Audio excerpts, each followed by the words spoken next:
Trump's second term in the White House has barely begun, yet everyone is asking, what is Trump going to do with immigration? From executive orders to mass deportations, birthright, citizenship, to suing sanctuary cities like Chicago, many Americans wonder what the future looks like under Trump's immigration plans and policies. And so far, it's not been quiet under Trump. Like his first term, Trump has dominated global news, particularly with controversial comments and executive orders affecting US immigration and foreign policy. Today, we're investigating Trump's plans. We want to understand what Trump wants to do, will do, can do, and whether those things align. If you need expert assistance with your visa or passport application, visit isservices.org.uk for professional help. Now back to the video. Trump's administration has already begun expanding ICE operations to identify and apprehend removable aliens. Anyone without legal immigration status in the USA can be detained. There are plans to deport undocumented immigrants at an unprecedented rate, with increased arrests and expedited removal processes. And we're already seeing evidence of this aggressive deportation strategy playing out. ICE deported 104 Indian illegal immigrants on a long-haul flight to Amritsar, leading to discontent from India ahead of Indian Prime Minister's visit to the US. In another such case, the President of Colombia refused to accept a plane of people before Trump's threat of severe sanctions. Trump has also suspended the US refugee resettlement program and humanitarian parole for around 500,000 people with temporary status in the US from Cuba, Haiti, Nicaragua, and Venezuela. This puts them at a threat of deportation, paving the way for further flights. So far, Trump is following through with deportations. India and Colombia were wary of further harming relations and affecting their economic status. It will be interesting to see if he will face more aggressive opposition to his deportation plans from other nations. Let's talk about increasing detention capacity. Trump is directing resources into doubling detention capacity in the US, which is currently around 41,000 per day. He is attempting to end catch and release, a system he was critical of under the Biden administration.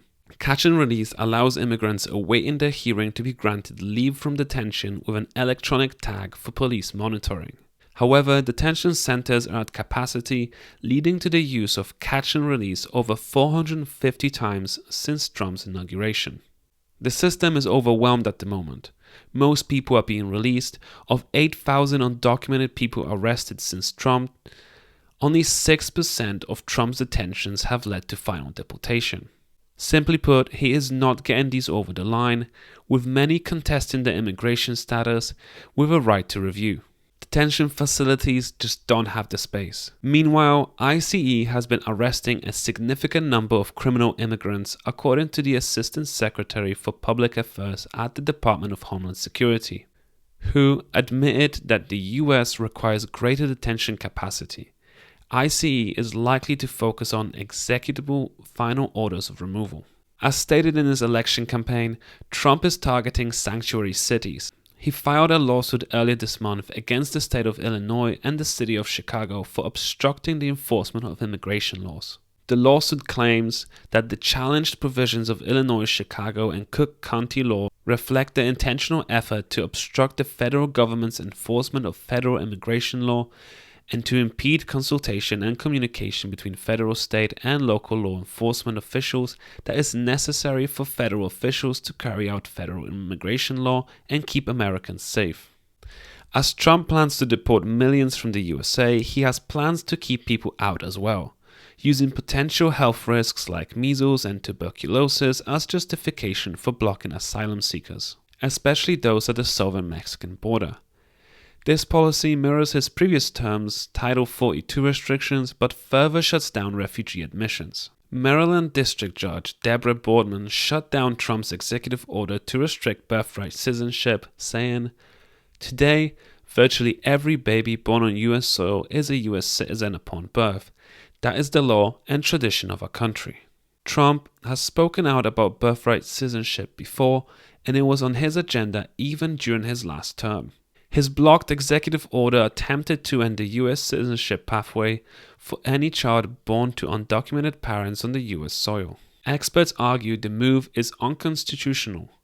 This is likely not the last time Trump tries to reform this legislation. Now let's talk about the H-1B visa crackdown.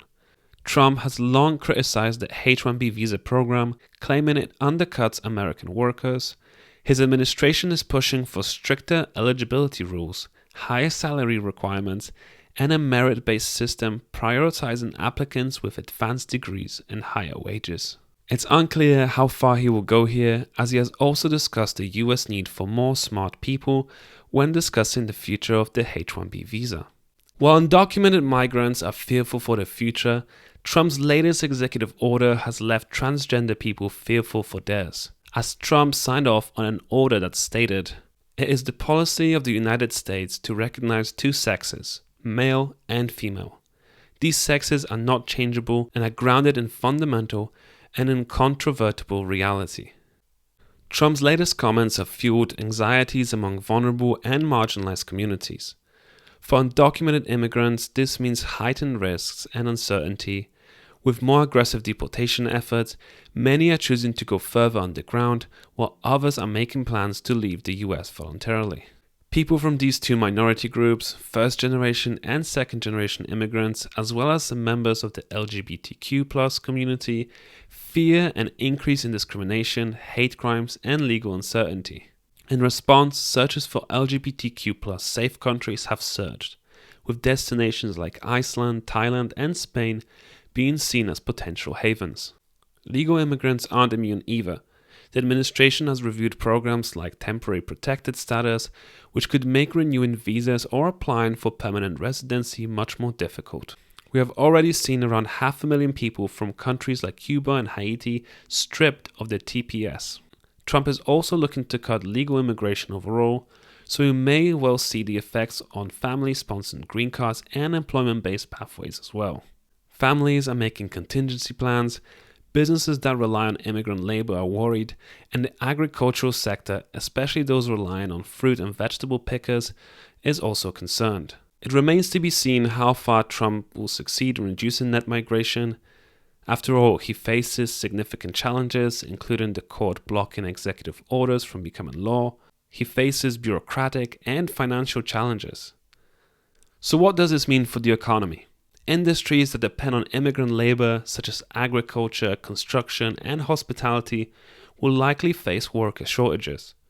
While some argue it could lead to higher wages, others warn that it will increase consumer costs and contribute to inflation. Politically, Trump's immigration crackdown is energizing his MAGA base, but also sparking backlash from progressive states, human rights organizations, and even some business leaders. Lawsuits are already piling up, and this fight will likely end in the Supreme Court. Beyond US borders, Trump's policies are straining diplomatic relations. Countries like Mexico, India, Colombia, and Guatemala are being pressured to accept deportees, and tensions are rising that these nations may push back. So far, Trump's threats of sanctions have forced through the planned deportations, but it remains to be seen if that theme will continue. The administration's approach to immigration is affecting America's global image. His foreign policy is being closely scrutinized too. Trump has frozen US foreign aid for 90 days, which has caused many humanitarian efforts to stop working immediately to avoid incurring costs, with USAID being their main funding source. Trump put 50 senior career USAID employees on administrative leave, which has been called illegal and faces legal challenges. Trump prompted outrage amid his efforts to occupy the Gaza Strip, promising to turn Palestinian territory he called a hellhole into a Riviera, planning to relocate millions of people, which has raised red flags for international human rights organizations, reducing Trump's offer to ethnic cleansing. Allies are watching closely. For more information on how these policies might affect you, your international travel or immigration status, visit iasservices.org.uk. So, where do we go from here? What will become of Trump's immigration plans and policies? Trump's immigration policies are aggressive, controversial, and likely to face legal battles.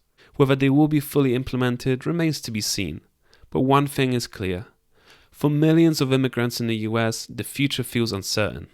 What do you think? Are these policies necessary for national security, or are they too extreme? Let us know down in the comments below. Don't forget to like, subscribe, and hit the notification bell for more updates on immigration policy and its impact on the US and beyond.